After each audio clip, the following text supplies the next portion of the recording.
Okay, well, good morning. Hi, Ten George Realty. I hope you have a nice morning.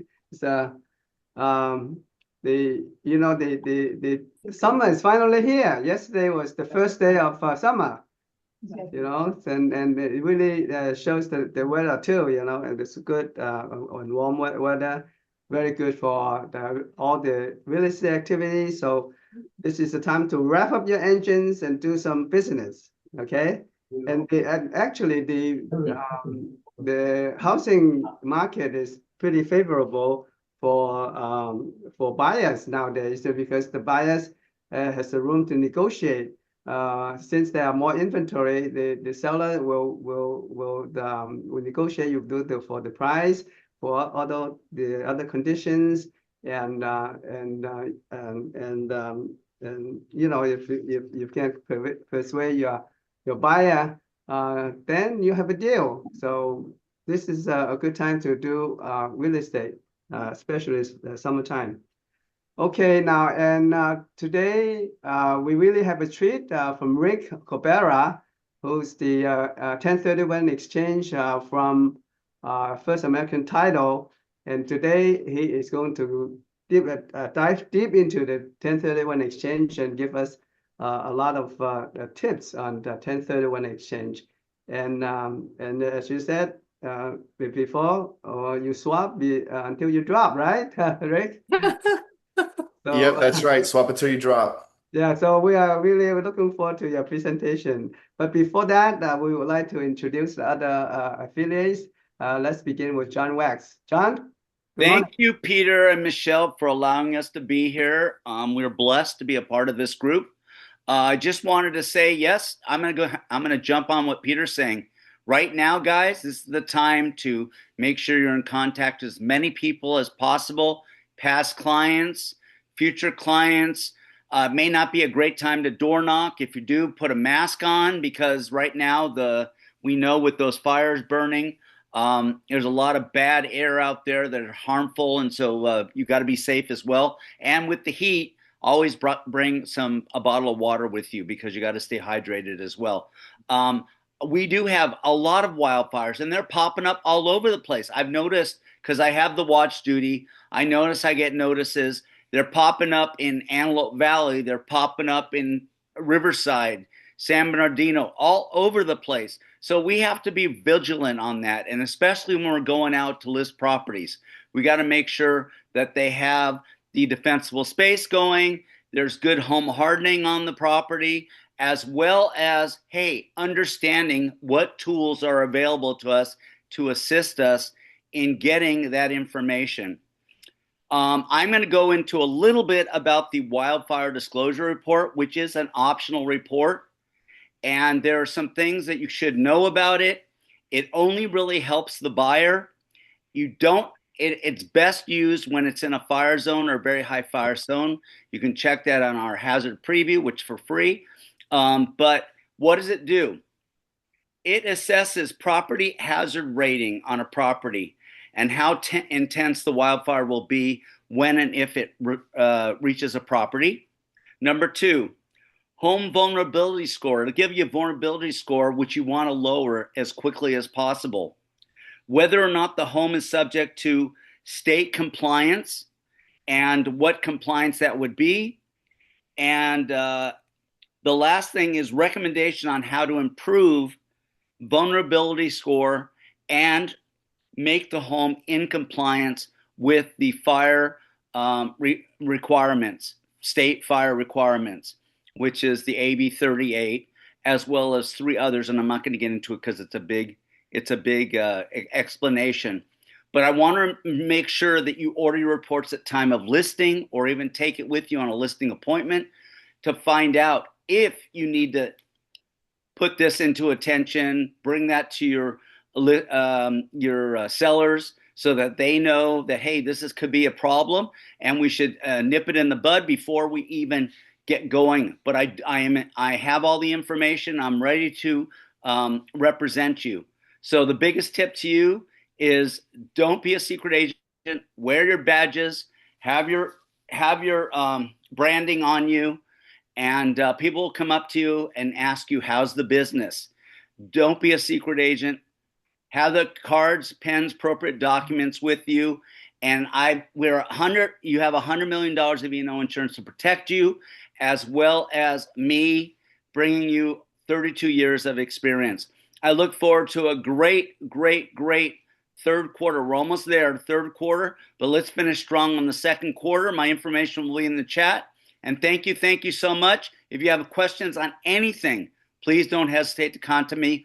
I'm part of your team. Thank you so much. Thank you, John.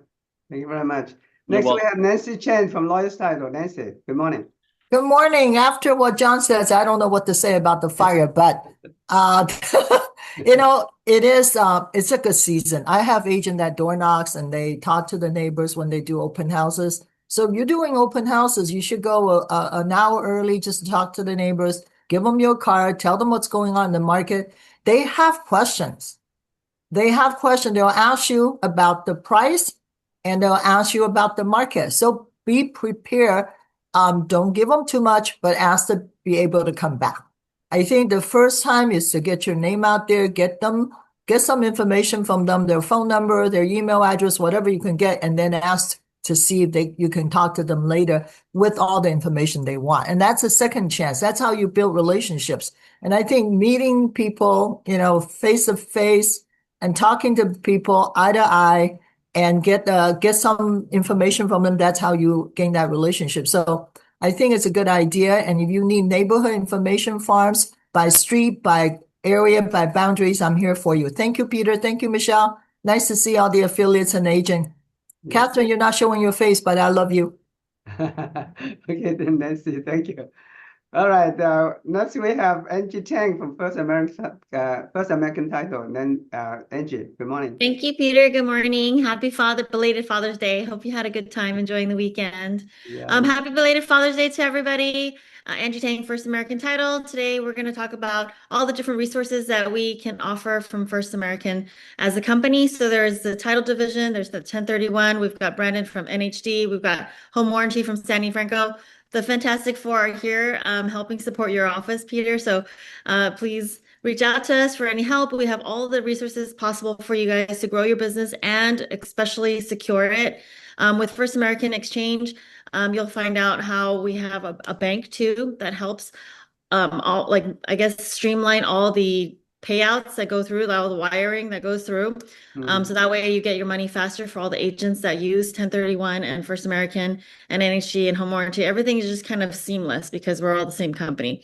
So there's some positives there.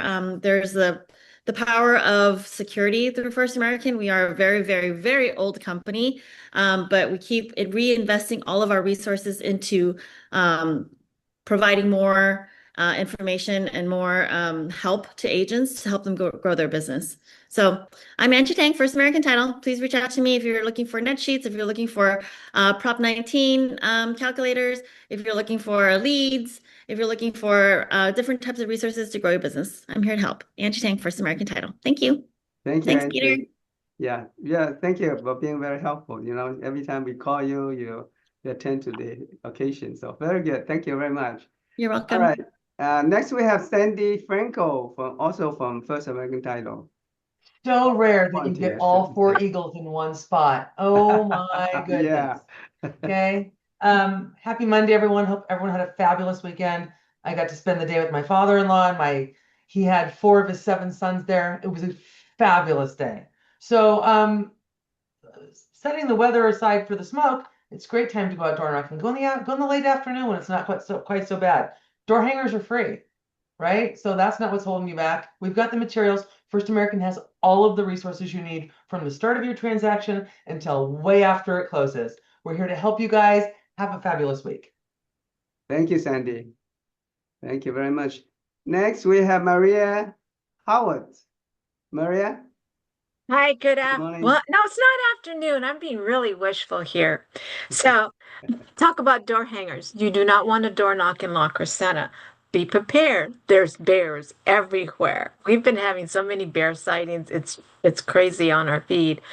So, we received this year in 2026 the Buyer's Choice Award for being one of the best home warranties for service claims, which is a very great honor to get. I'm very thankful for that.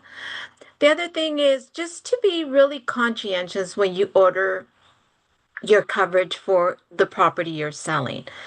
There are properties today that have ADUs, guest quarters, they're detached, many different dynamics in the description of what you're selling.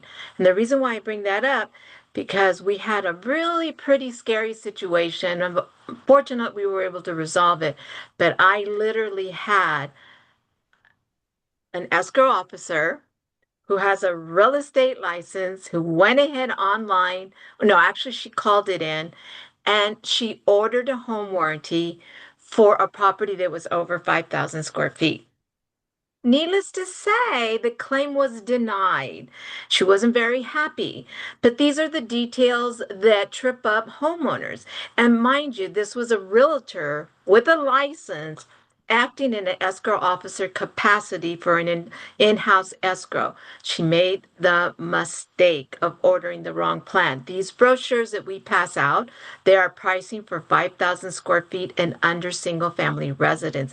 Anything over, we do provide home warranty, but you really need to contact your reps. You can contact me, you can contact Sandy. We're here to help. Love my girls, love my fellow comrades in this business. And that's the beauty about this. We can still remain friends and smile and love each other. So you guys have an amazing day. Thank you, Maria. Thank you very much. All right, next we have Brendan Soransky, also from First American. Thanks, Peter. Yes, You're I the am the third eagle fourth. today. I'm the third, well, technically fourth eagle. Will give me the fourth spot. Oh. Rick is numero uno today. Yeah, right. That's true. So, I hope everyone had an amazing Father's Day. I'm not a father yet, but I am a dog father. So the dog father over here. And then I also have my Team USA shirt. I hope everyone's enjoying the World Cup so far. Team USA, the best we've ever done so far. So let's keep that going and hope that we make it past the first round of knockouts.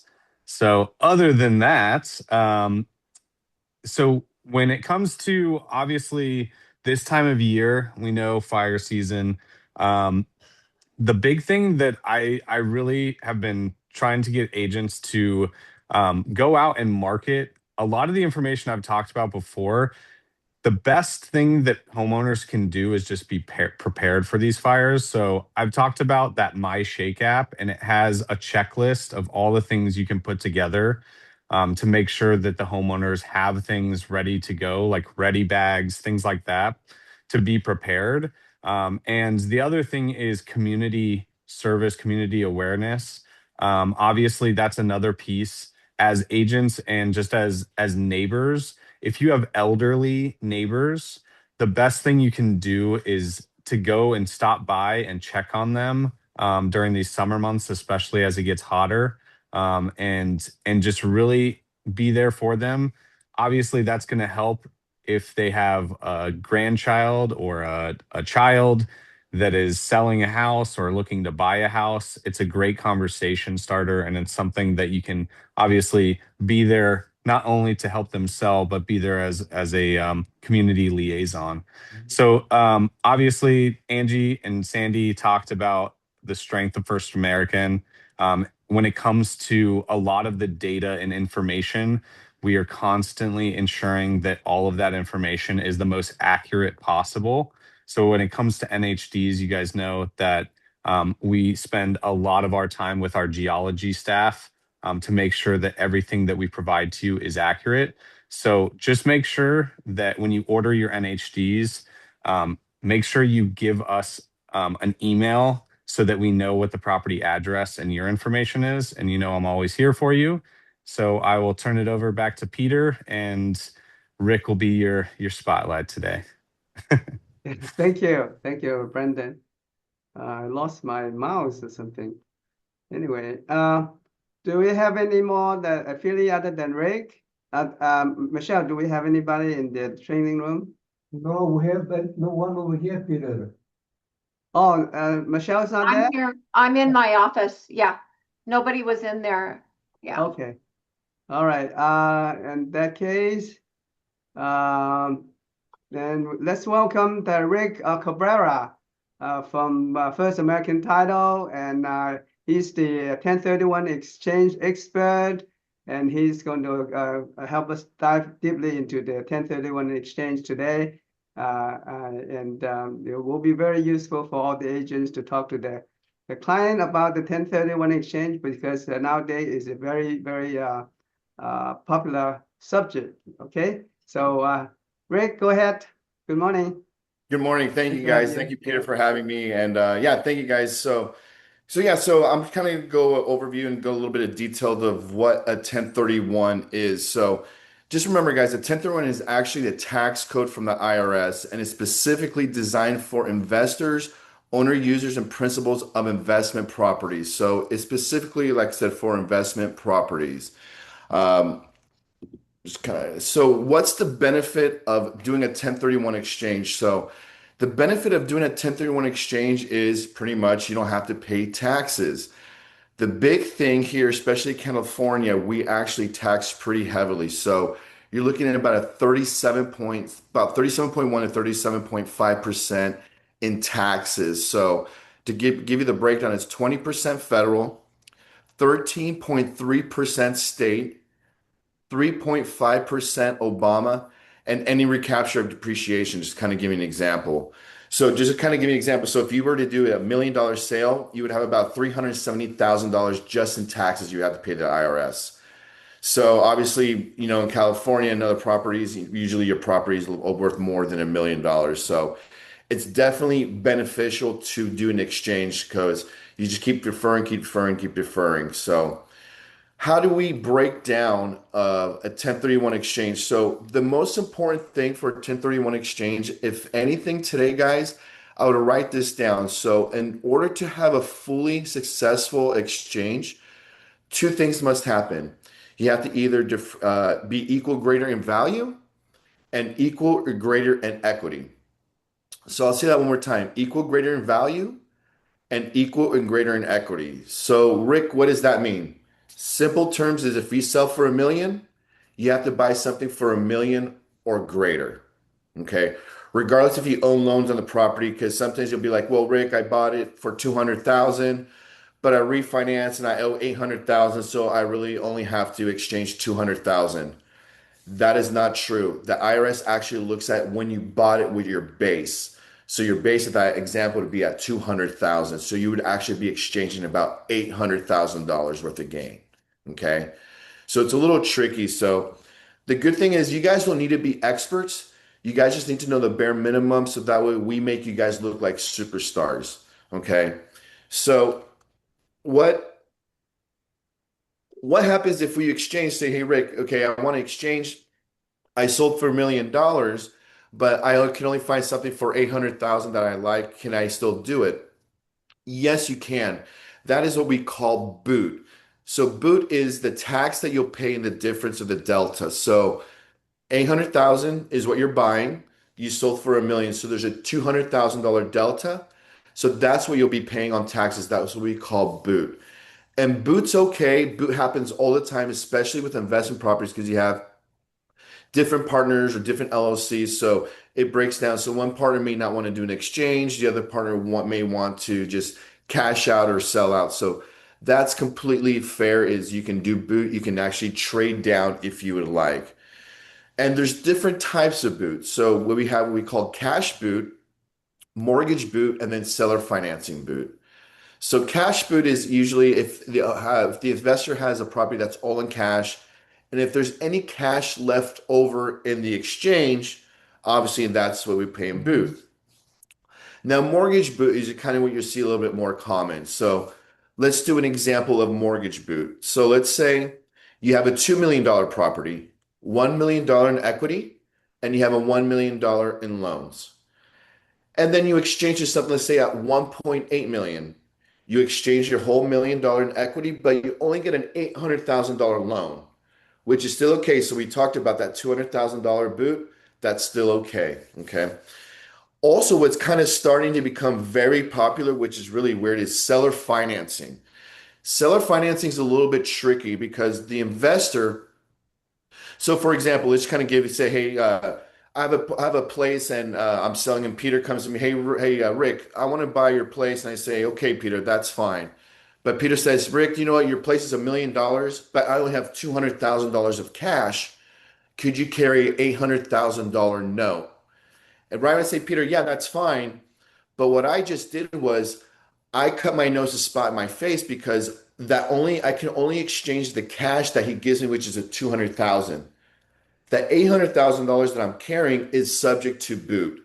So that's a little bit more tricky. We are starting to see it a little bit more just because of bank terms and stuff like that. So if you usually have a seller that wants to talk about seller financing, give me a call, get me involved. It is possible to do it that way. Okay. And also, if there's any questions at all at any times, please feel free to reach out. I'll be more than happy to answer it. So let's talk about certain timelines, okay? There's few rules with to do a 1031 exchange. So you have two different timelines. You have a 45-day timeline and a 180-day timeline. So the first 45-day timeline is you have to identify 3 replacement properties within 45 days. Okay. So this is usually the hardest part of doing the exchange. I always recommend, right, if you have a seller that's thinking about doing the exchange or you're starting to talk to him, have them start looking at the replacement properties, because when they start doing investigations or the due diligence, they'll start learning, okay, I don't like the cap, this needs to have more work. So you have to find a replacement property within those 45 days. You can change the property as many times up until the 45th day or the 44th day. Okay. Now, once the 45th day passes and you identify your replacement property, you have 180 days to close on that. So you have 6 months, and it's calendars. I mean, it's actual calendar days. It's not, I'm sorry, it's business days, not, it's calendar days, not business days. So if it falls on a Saturday, you have to close pretty much on a Friday. Okay. Any questions on that? Rick, the 180 days is starting from the closing of escrow of your previous property. It's not when you identify the property, right? Correct. Everything starts right at the close of escrow. So Right. when you close escrow, that next day, that's when the time starts. Right. Correct. Okay. Now, let's say we are 4 months in to your exchange because you're having issues with closing and something happens. Well, that's where you have to turn back and look at the list. Those other 2 properties you identify, you better hope that they are still available. So just in certain times, what I actually do recommend is usually always identifying your 3rd property as a DST. So we can get into that a little bit later, but that way you just have at least a backup.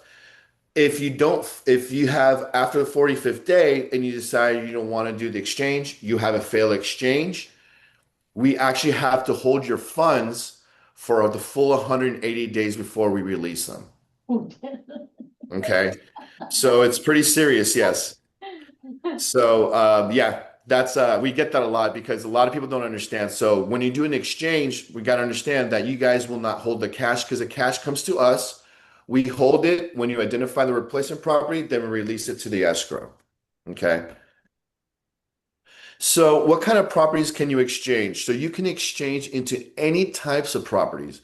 You can go from an apartment building to a multi-use to land. You can mix and match. So the rules state you don't have to stay in what's called a like for like, which was kind of an old school way where you said, I have a duplex, I have to buy and sell it to a duplex. That doesn't exist anymore. Okay. So we talked about the timelines and we talked about the replacement properties. So No, but Rick, it has to be investment property, right? It yes, cannot investment property only. Yeah, So like it you cannot said, be just your house or you use it for your primary residence. exactly, it cannot be your primary residence. So there is a tax rule, which is section 121 for your primary, and that's where you excluded up to 500,000 if you're married or 250 if you're single. So there are little tax benefits for your primary as well. But this is just the 1031 is just for investment properties. Okay.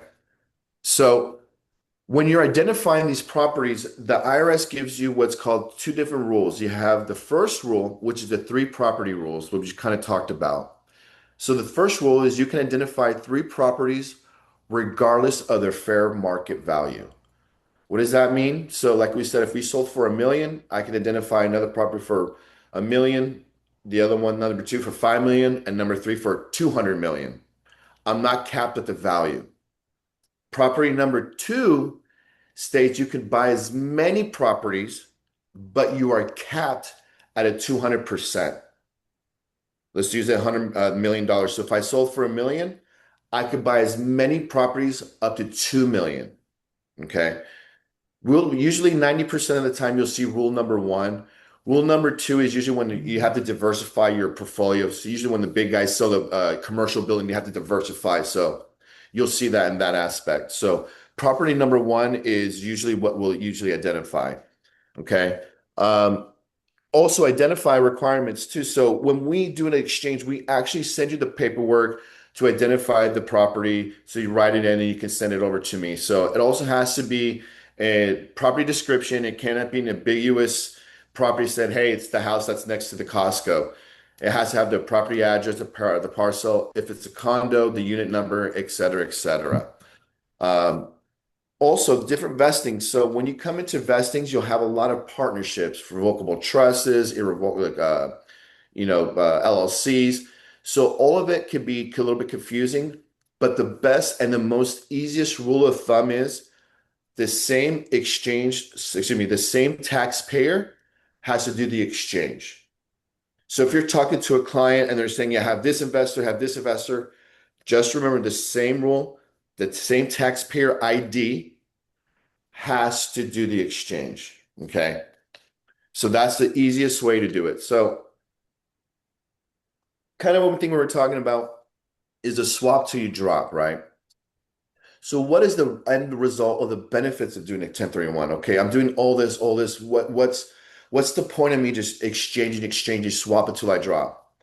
Well, the benefit is your heirs. Okay. How it breaks down is, let's say we started again at $1 million, my real estate portfolio. And in 20 years, I grew up to, let's say, 20 million. Unfortunately, when I pass, because we all will pass someday, my heirs or my inheritance gets what's called a step up in basis. This is where the benefit of the 1031 comes in. So my heirs, when they inherit all my properties or my real estate portfolio, the 20 million, they can actually sell the whole property and not pay 1 cent of taxes. Okay. That's the benefit. So I'll say it again. So your heirs, when they inherit, get that step up in basis, they can sell the whole portfolio and not pay 1 cent of taxes. Okay. If I were to sell, I would get taxed from the 1 million and I have to pay taxes all of the 19 million of gain. So that's why you swap it till you drop. Now, once my heirs took over, so you had 20 million and they grew that portfolio up to 25 million. They said, you know what? This isn't for me. I want to sell everything. They would only have to pay taxes on 5 million, not out of the whole 25 million, because when they inherited the property, their step up in basis was 20 million. Okay. Does that make sense a little bit? No, the principal holds until you reach the exemption, the estate exemption, $15 million. Yeah, yes, exactly. But yes, that's the estate exemption. If your portfolio is more than 15 million, then you still have to pay some taxes. Yeah, you do. I was just giving the example, just kind of make it a little bit easier. So I should have used 10 million instead of 20 million. I'm sorry. Okay. But yes, that is correct. Yeah. So, but yeah, California gets you either one way or the other. They'll find a way. Yeah. But that's the beauty of at least the basis, because usually when people take over, it's usually about between 10 to 20, about $5 to $10 million is usually the portfolio they usually take over. So it's kind of what we see. So which is a great benefit, because that way your kids or your heirs, they can take over everything and then they can decide to either keep it, sell it. And if they sell it, it's like hitting the lottery and not paying the taxes. So that's the benefit of doing the swap until you drop. So there's a lot of other things, like there's another term called the swap until you drop, which actually means you dissolve the LLC before you do the transaction, but that can get a little bit more complicated. So Usually see that with partnerships. If partnerships don't go well, they want to sell their property.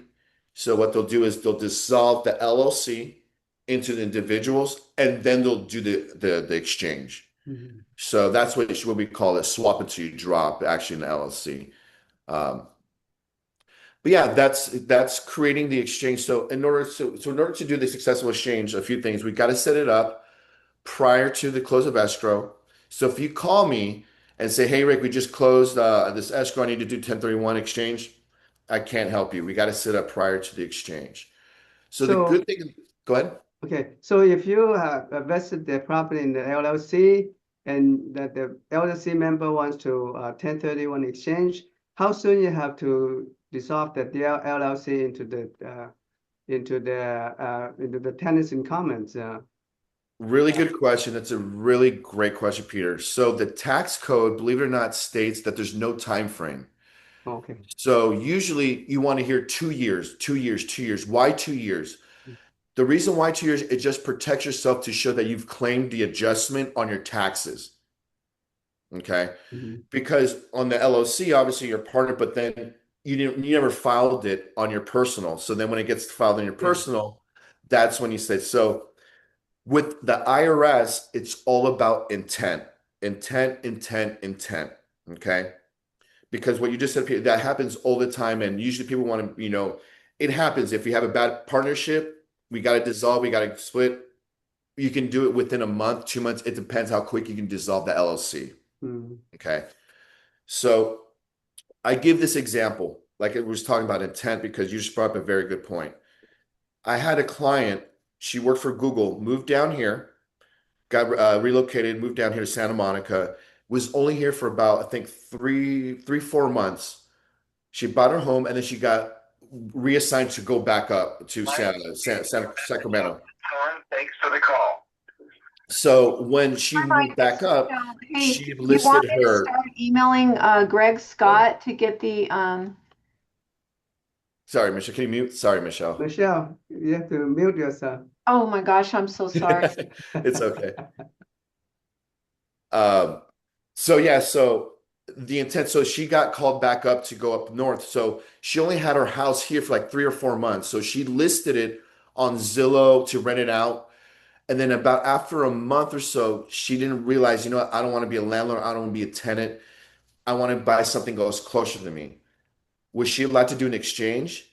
Yes, because she showed intent to show she had it listed on Zillow. She showed intent that it was an investment property. Even though she only kept it for 3, 4 months, she exchanged it, obviously something to a condo up north, but she was able to exchange because she showed intent. Okay. Flippers cannot do it. Even though, let's say it took them 2 years to build, their intent was never to hold the property as investment. Their intent was always to flip it, to sell it. That's their business. So with the IRS, it's always about intent. Okay. So give me a call if you guys get questions, or if it's something that you're not too sure, because usually, I have a second home, I may Airbnb it, or I do a time. It's all about intent. Okay. Now, when the IRS audit you, how do they determine your intent? So That's why you have to have paper it's a trails. fact, right? Exactly. So that's What do why you you mean have to by fact? show. So if you have, like with her, with Nancy showed, she had already the copies on Zillow, everything on to show, like, that's why we told her have it, so when she goes to file it, if she ever gets audited, she has the paperwork to show her intent. But plus she did a successful exchange, so she has a paperwork. Okay. It's a little bit more tricky with flippers, because usually flippers, what they try to do is they try to lease it out, lease to own. And then they sell, and then they try to get creative, but that's why it's all about intent. You have to show, your paperwork and whatnot, stuff like that. IRS is very tricky. California French Tax Board is a lot more stricter. They do about 10 times more audits than the IRS. Wow. Yeah. So yeah, California is California. So as you guys know, but yeah, that's pretty much. So that's pretty much it. So why use us? The main thing and the benefit of us is, believe it or not, our industry is not regulated.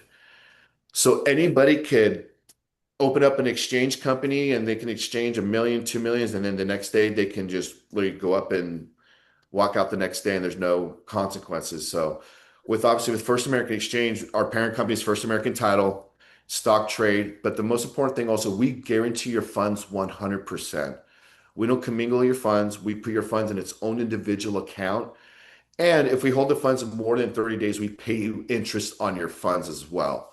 So if you have a good, decent exchange, 5 million, 10 million, at least we're paying you at least nice little interest on it. Not much, but at least it's something while you're doing your exchange. So, and we have the E&O bonds and the insurance and all that stuff. But I mean, the main thing is we insure your funds 100%. So the story I give is Landmark Escrow in 2007, 2008. They took about $500 million of their exchange funds and put it into the stock market.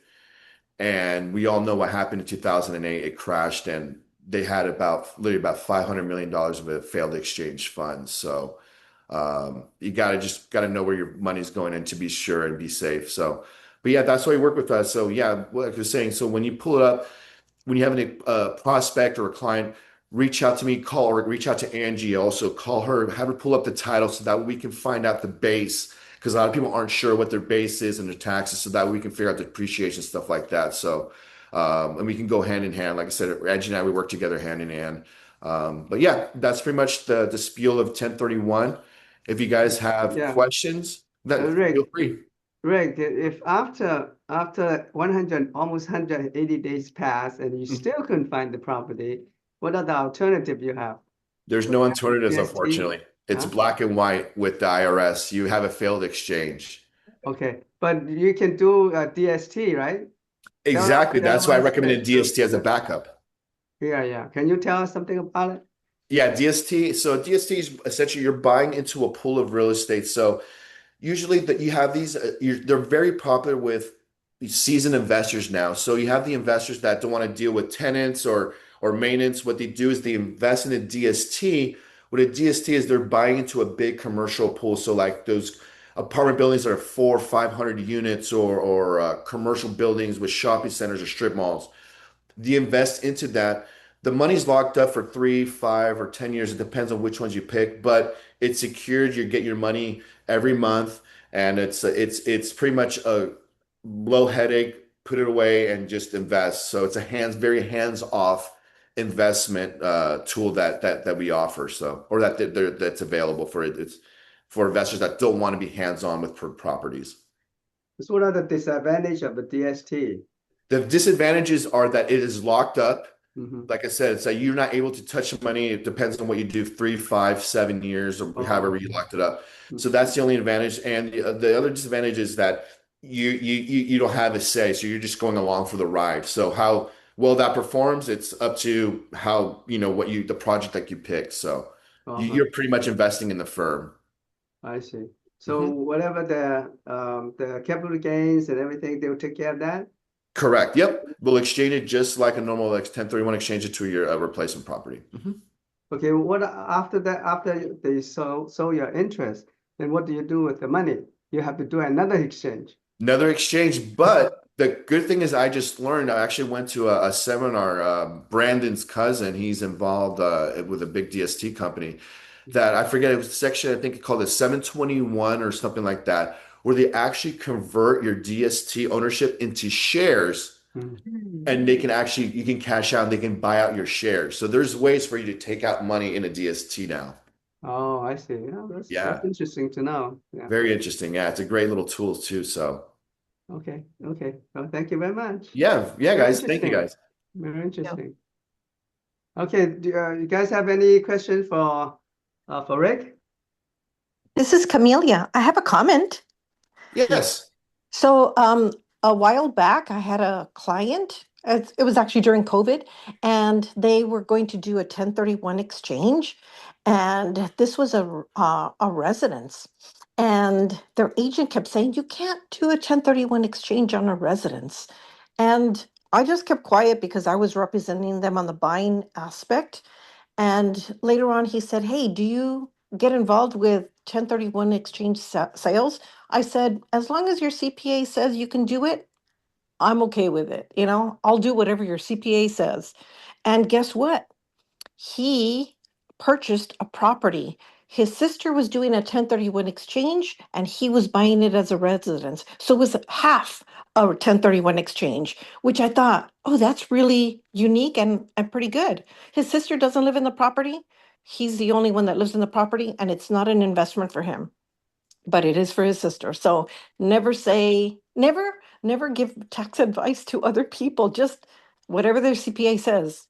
Yes, exactly. That's very, and like we always throw that disclaimer, always talk to your CPA or tax advisor to make sure that this is how you want to structure it. So very good. Yeah, exactly. Because you don't know, and you always have to let them know, especially with family, that they got to be careful because they got to make sure it's fair market value, but also to make sure that it's with the CPA that it's all T's crossed and I's dotted because yeah, they look at that stuff a little bit more closely, especially California Tax Size Franchise Board.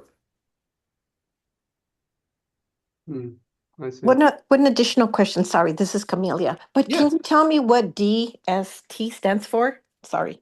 Yeah, at Delaware Statutory Treasury. I always get it mixed up, No, right? Is it Delaware called- Statutory Trust. Trust, that's right, the trust, yeah.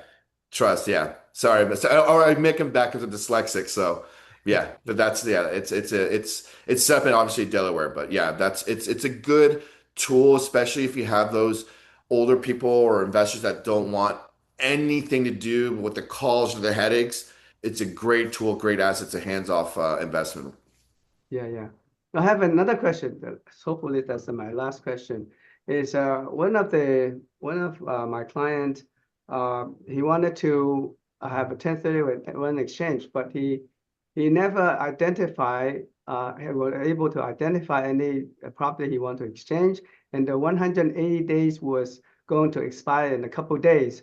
So he went to his friends and he offered to buy his property and use that the property as a 1031 exchange.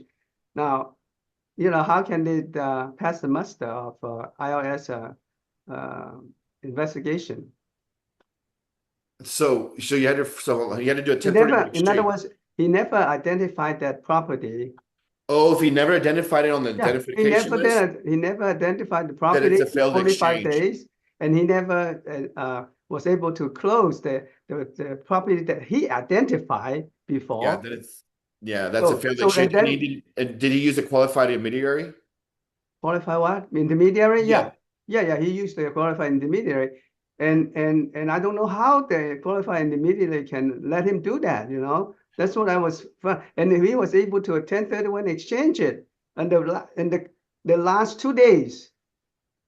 Yeah, that's Actually, a little. he closed as on the last day of 180 days. Wow. So Wow. I don't know how, if that's an audit and how he's going to explain to IRS. That's a definite audit because what they're going to look at, they're going to look at his identification list, the 3 properties that he identified within the 45 days. And if he did not identify any of those and he closed on something else, Yeah. that's a failed exchange. Oh, so That's a failed exchange. So who's going to look at it?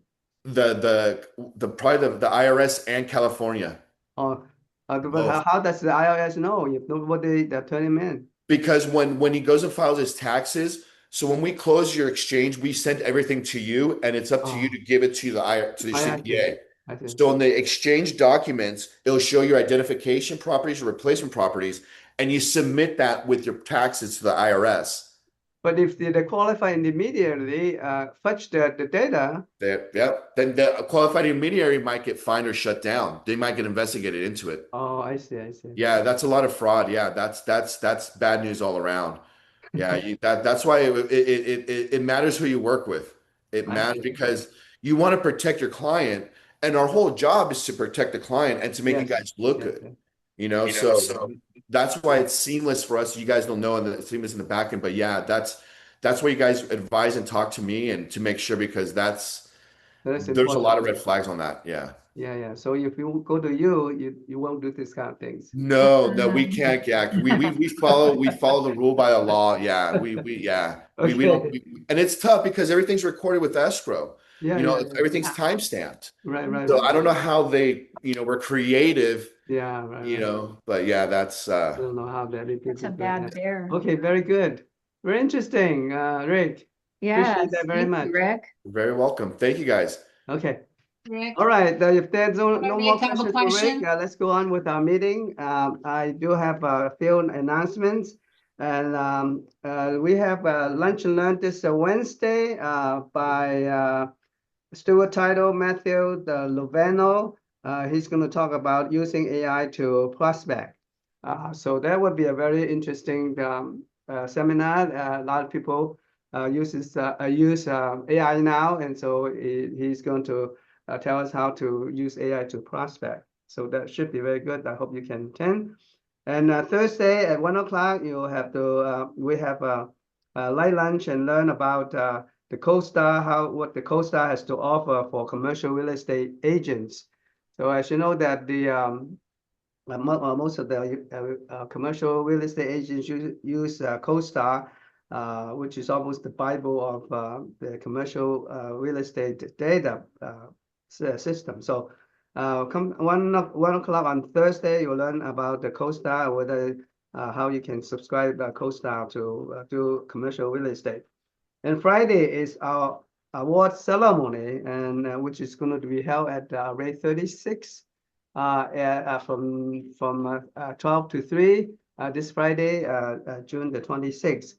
And so we should have a good time on for that event. Okay, that's all my announcement. Any questions? Peter, I have one. You say Wednesday at 1 o'clock is the meeting? Yes, Wednesday at Okay. 1 o'clock. We'll be using the AI to prospect. Okay. Yeah. Okay. Hi, Okay. Peter. Hi, This Nanette. is Nanette. On Thursday at WSGVR, there is a speaker that will be talking about DSTs, if you're interested. Oh, Thursday? This Thursday, yes. Oh, can you send us the information by email to me, and I can e-blast it to all the agents? Prospect. Sure. Okay, I will. Thank you very much. Bye. Okay, any more questions? Oh, that's her name. No more questions. I would like to ask Michelle to tell us what's going on with the company in terms of the listings and sales. Michelle? Okay. So new escrows last week, 168 Monterey Street, number 501 in Alhambra. Nina Shu is dual agent on that. It's a residential condo, 1.135, 26742 Portela Parkway in Foothill Ranch, 2.150. Richard Wang is the selling agent, and that is a lease. So it's a pretty hefty lease at 2.150 value. 5546 North Rosemead Boulevard, number 205 in Temple City, $150,000 value of a office lease, and that was Shumei Cam was dual on that. 15 South Chapel Street, number C, Alhambra. Nina Shu was the listing agent. Miles Chow is the selling agent. It's a condo, 1.135. 12222 Wilshire Boulevard, number 508 in Los Angeles. Helen Lee was a listing agent. That is a commercial lease, and it was valued at $52,000. 1175 Monterey Road in South Pasadena. Helen Lee is the listing and selling agent. It's a residential at $1 million. 1608 Elm Street in Alhambra. Nina and Tatiana are the listing agents for residential sold by outside broker at 1.109. 17525 Kalima Road, number A, City of Industry. That is a lease, commercial lease by Shumei Cam, who is dual, valued at $102,000. 168 South Monterey Street, number 508, Alhambra. Nina and Tatiana are dual agents on that. It is a condo sale at $850. 19745 Kalima Road, number 8, Roland Heights. Shumei Cam is the listing agent. That is a commercial lease valued at $294,000. The listings this week, 5546 East Rosemead in Temple City. As we said, that is already leased, and that was listed by Shumei Cam. 429 South Palm Avenue in Alhambra. There is a, this is a sale, excuse me, it says lease, but that is a sale for $5.999. That is a very nice warehouse with a commercial kitchen, huge commercial kitchen facility in it. So if you know anybody in that business, that'd be a nice one to show. 119 South Atlantic Boulevard in Monterey Park. That's Karina Peng. That is a lease, and that's commercial lease. 17525 Kalima Road, number A. Shumei Kim is the listing agent on that, and that's already leased. 712 West Longden Avenue in Arcadia. Sharon Chow is a listing agent for a lease at $36.50 a month. 18335 East Payson Street in Azusa. That's Camilla Vera, and that is $6.99 for her listing. Closed escrows. 1222 Wilshire Boulevard, number 508, Los Angeles. Helen Lee closed a commercial lease. 5546 Rosemead Boulevard, Temple City. That was closed by Shumei Kim, a commercial lease. 106 Timpine Lane. I'm sorry, I'm having a hard time reading that. Pomona, 850,000. Lorraine Goosen is the selling agent. That was residential, another residential one. Dual agent Alden Lai. 12022 Loyola Court in Fontana closed at $6.99. So congratulations to everybody. Thank you so much. Very good. We had a good week last week, huh, Michelle? Yes. That's good. Thank you very much. All right. Anybody who has new sales or new listings that we haven't mentioned, or any questions about it? Anybody want to share their open houses or anything about real estate at this time? This is Camelia. I'll have an Camelia. open house on 18335 Payson, which is a 3-bedroom, 1 bath, and it's on a 7,500 square foot lot in an unincorporated area of Azusa. And that one is going to be open 1 to 4 on Saturday. And next it is Saturday? yes, it is occupied.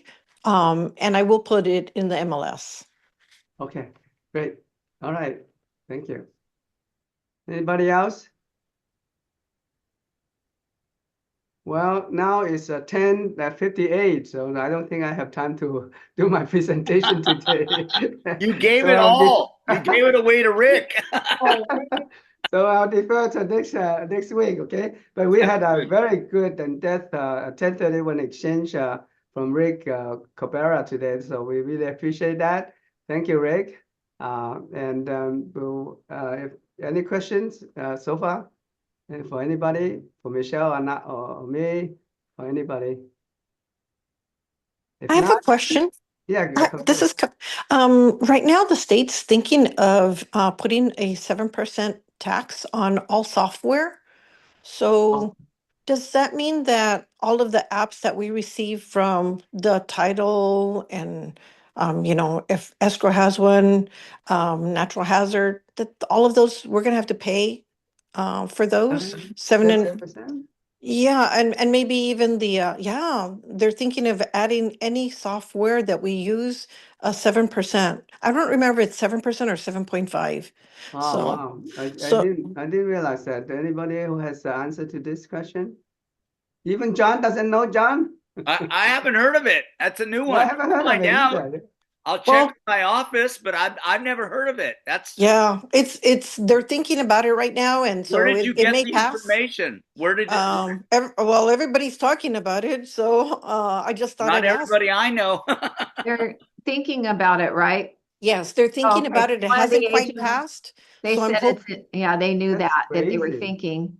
Yeah, I hope it doesn't pass because that's really going to affect us because we use a lot of software. Yeah, And that's so crazy. anyway, all right, thank you. Sorry. Okay. Oh, All right. Thanks Thank for you bringing it to bringing that up. Interesting. attention. We'll Thank keep you. our ears opened. Yeah. Yeah. Okay. Have All a right, great guys, week. and Thank you, and Michelle. see you next week. Have a Thank nice. you. Have a great Bye, week, everybody. Bye-bye. Have a good week. Bye. Bye, everyone. Bye-bye. Thank you, Michelle.